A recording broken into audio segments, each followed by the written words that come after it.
We are talking today about demonstrated interest during COVID, and joining me for that conversation is my colleague Lauren Randall, who is also a former admissions officer at Georgetown University. Hi, Lauren. Hi, Beth. It's good to be with you. Yeah, absolutely. Good to have you here and to talk about something that we've been talking to our students about a lot. So, why don't we start with the first part, which is we talk about demonstrated interest. What the heck is demonstrated interest? Yeah. I think just kind of just best sum it up. It's a way to engage, well, it's engagement with the college to let them know that you're thinking of them, that you're actively considering them for whatever reason on your list of possible options at this point. Right. So ideally, right, this isn't just some school I threw in at the last minute because my guidance counselor said I should, but it's a school that you're actually truly interested in. So, Exactly. how do you traditionally show demonstrated interest? I think traditionally the most obvious way was going to visit, showing up on campus. Right. I know that that has historically been a very high indicator for colleges when they are working their magic, their science, their algorithms of trying to figure out who is likely to enroll from those that they admit. That was one of the highest indicators, is whether or not a student showed up and did a campus tour and visit. So that's really been the number one way to express interest, is a in-person campus tour. I Right. think that's changed. Yes. Well, obviously, right? We have one major issue, which is you can't visit right now. So that's a problem. And if the main way to show your interest was to visit, no longer an issue. I would say I refuse to talk about silver linings to COVID because too many people have lost too many Yeah. friends and family, and it has been a disaster across the globe, right? But one development as a result of COVID is that there are many students who could never afford to visit. And as a result, perhaps looked less interested because they could never do that kind of gold star piece. So I want to throw that out there as something that I think a development that has been a positive for admissions in general. But let's talk about now. So since that main way of doing this has kind of gone away for the time being, what are some ways in which students can still demonstrate interest? Because, side note, still important to the colleges. They are still interested in whether or not you want them. I think it's probably more important than ever. I I agree. think colleges absolutely understand that students can and do apply to multiple colleges, but they only attend one college. So it's critically important to, when people ask, like, why do they care? Why are they tracking this stuff? Because it's important to them to try to figure out who is likely to accept their offers. So even before the pandemic, I think that the I don't know if technology is the right word, or the approach has expanded a little bit beyond just campus visits.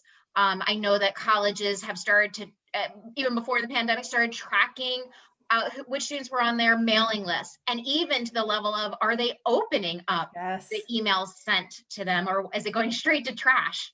So technology has been in place for some time. I think the biggest switch through the pandemic, and I think it's something here to stay when this I when do this is too. all long gone. Can't wait for that. But I think one thing that's here to stay is the virtual engagement options, and that truly is a positive.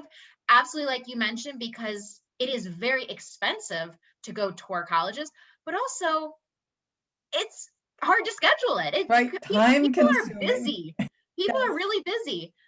So this is a way to get out there earlier, to more diverse places, to really, I think, open your eyes, students' eyes, to the options that are out there, that are maybe beyond driving distance. So I think it's a real positive, the virtual engagement options that students now have. Yeah, I completely agree. And the way that I talked a little earlier in the show about the teenager who lives in my house who is going through this process right now. I think I'm still holding out hope because he's just a junior. I am hopeful that things will open up and we might be able to go on some campuses. So, what we've been trying to use these tours and information sessions to do is to identify, is anything standing out as, wow, I really like that and I absolutely want to visit if we can? Or I kind of am mad about that, and if we visit, it won't be a priority. Or, wow, I really didn't like that, and we're gonna maybe consider dropping that from the list. So, as a first wave of deciding, I think it's tricky to cut something based on one info session and online tour, but at the same time, you can't apply everywhere. And I think it's a brilliant development. And I agree with you that I believe it will stay. I hope it will stay. I think it has proved that you can share your school's story in a dynamic way online beyond just, oh, we videotaped a tour and had it professionally put together, and isn't this great, which is often not that exciting. So, Right. And I think something you just mentioned there about videotaping a tour, I want to make sure that listeners understand the difference of a YouTube video is not going to be demonstrating interest. We're talking about events that you still have to register for. There is a time and day that you show up for, yep, and then you're in their system. So the YouTube videos or social media content, I still think that's really helpful, but that's not going to get you any kind of points or, right. with it for the schools that are tracking that sort of data. Right, exactly. So that could be a great way to figure out if this is a school for you. But today we're talking about showing demonstrated interest, and going to a random YouTube video is not going to do that. So, excellent point. You want to do it through the proper channels because that's the only way it's going to get tracked. And then talk to us a little bit too about opening up emails. Like you said, if it just goes straight to trash, if you never click on it and open it, the colleges can see that. So, what are the kinds of things you ask your students to do? Sure. Well, first of all, if every college that you are of your short list or this of colleges that you're interested in, if you're not on their mailing list, now's the time. Yes. If you are a junior, now is the time to get on their mailing list. And if you do a registered information session and tour, you will automatically be on their mailing list. Yes. You are going to be bombarded, and most students are spammed with and they say, well, I didn't even sign up, how did they get my name? So I get it, it is a lot, but for schools that you are really considering, first I say, get comfortable with email. Email is not going anywhere, and I think maybe that's also been a positive change for students that are now in virtual learning. I think students are much more comfortable communicating and understanding the value of email. So I've seen that change in my students, but that needs to stick. So if you don't have it, maybe some students, I always can recommend, use the email that you're going to check, and maybe it's an email just for college purposes. Create that now, so that and set a reminder that you're going in and clicking through what they're sending you, because there might be additional opportunities. One thing we talked about was the increased virtual engagement of information sessions and tours. That's a great starting point. Mm-hmm. Colleges are doing even more than that. There might be opportunities for student panels, which I think is a great way to get a sense of the school community and ask targeted questions. There are faculty panels. If you're trying to decide between the College of Engineering and the College of Arts and Sciences, you might have an opportunity for a faculty panel. There might be interview opportunities with an admissions officer or a student ambassador. You don't want to miss any of those opportunities to further engage, and a lot of that will come through email. Right. And so again, drawing on my own experience, it's so interesting after all these years of doing this work to be going through it as a parent. Sure. So with some of the things that my son has registered for, they include the parent email and information. And so I've been doing my part on my end. So if I get an email from a school and I think, oh, this looks interesting, or I know Jack has an interest in this, let me engage with this a little bit more. So as a parent, I've been engaging with those emails. I don't know, to me, that is not as necessary as the actual applicant engaging, but I'm operating from a position of A, I'm learning more, which I appreciate, but B, it's not going to hurt if I engaged more. What will hurt is if I imagine that what I'm doing is enough. it has to be driven by my son, and it has to be, he has to be the one opening the emails that come to his address. He has to be the one clicking on the links if he's really going to show interest. So I could show parent interest, but he needs to show his own interest. Completely agreed. Yeah, yeah. So spring break is coming up. Traditionally, a very popular time to do college visits. Any advice for people on how they might use that time effectively in demonstrating interest? I always think of junior year spring break as the official start to the college application season. I mean, I remember as a high school student, it was the one road trip I ever took solo with my dad, just the two of us. And I mean, it was a really special time.